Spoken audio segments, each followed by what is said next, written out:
राजस्थान में चुनाव मुहिम के दौरान ज़ाब्ता अखलाक की खिलाफ वर्जी करने के इल्जाम में बीएसपी लीडर जगत सिंह को इलेक्शन कमीशन ने नोटिस जारी किया। ख्याल है कि इंतखाबी मुहिम के दौरान जगत सिंह ने काबिल एतराज़ ज़बान का इस्तेमाल किया था। रिटर्निंग अफसर पंकज शर्मा ने मीडिया को बताया कि जगत सिंह को नोटिस जारी कर दिया गया। ख्याल है कि रामगढ़ सीट पर चुनाव को मुलतवी कर दिया गया था। बीएसपी उम्मीदवार लक्ष्मण सिंह का दिल का दौरा पड़ने से इंतकाल हो गया था। रामगढ़ में चुनाव 28 जनवरी को है। और इस पूरे मामले पर बात करने के लिए हम सीधे रुख करेंगे अलवर का, जहां समाचार नुमाइंदे राजेंद्र प्रसाद इस वक्त जुड़ रहे हैं। राजेंद्र, राजस्थान में चुनाव मुहिम इस वक्त जारी है। बीएसपी लीडर को नोटिस जारी किया गया इलेक्शन कमीशन की जानिब से, क्या कहा है उन्होंने, किस वजह से नोटिस जारी हुआ है? जी, इलेक्शन कमीशन की ओर से जगत सिंह जो बसपा के प्रत्याशी हैं उनको नोटिस जारी किया है। जगत सिंह जाने माने चेहरे हैं, पूर्व विदेश मंत्री नटवर सिंह के लड़के हैं, तो उनको पूरी 2 बार एमएलए रह चुके हैं। तो उन्हें इस तरीके की बयानबाजी जो जानबूझकर क्षेत्र में माहौल खराब करने के उद्देश्य से जिस तरीके से बयानबाजी की है, तो वो वीडियो सोशल मीडिया पर वायरल हुए। उसके बाद मीडिया पे जब इस वीडियो वायरल होने के बाद में, ये खबरें छपने के बाद में रिटर्निंग अधिकारी पंकज शर्मा हैं, उनके संज्ञान लेकर के खुद इस मामले पर नोटिस जारी किया है और 3 दिन के भीतर जवाब मांगा है।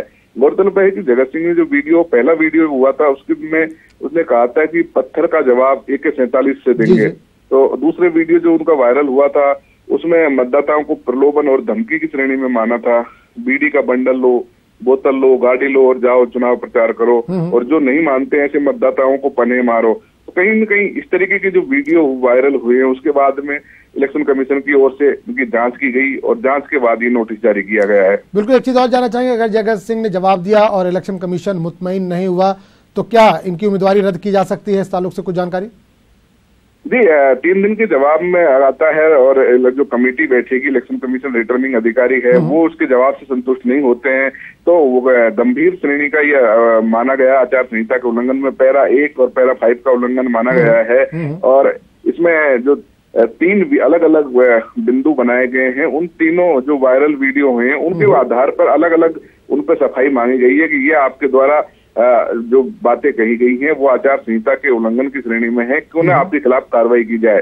तो उसका जवाब आने के बाद में क्या कार्रवाई होती है, क्या जवाब दिया जाता है, उसके बाद कानून में जो निर्वाचन का आचार संहिता का उल्लंघन अगर कोई प्रत्याशी करता है तो उनका रद्द किया जा सकता है, उनको बैन किया जा सकता है, ये प्रावधान भी है। लेकिन उसके जवाब आने के बाद में इलेक्शन का जो रिटर्निंग अधिकारी है वो क्या निर्णय लेता है, उसके बाद ये निर्णय हो पाएगा। चलिए राजेंद्र प्रसाद, इस तमाम जानकारी के लिए आपका बहुत बहुत शुक्रिया। आगे बढ़ेंगे। समाजवादी पार्टी और बहुजन समाज पार्टी के इत्तेहाद के बाद अब तीसरी सियासी जमात को इत्तेहाद से जोड़ने की कोशिशें चल रही है। आज एसपी बीएसपी इत्तेहाद में राष्ट्रीय लोकदल की शमूलियत पर बातचीत होगी। आज अखिलेश यादव और जयंत चौधरी की दिल्ली में मुलाकात मुमकिन है। माना जा रहा है कि इस मुलाकात में आरएलडी की इत्तेहाद में शमूलियत पर मुहर लग सकती है।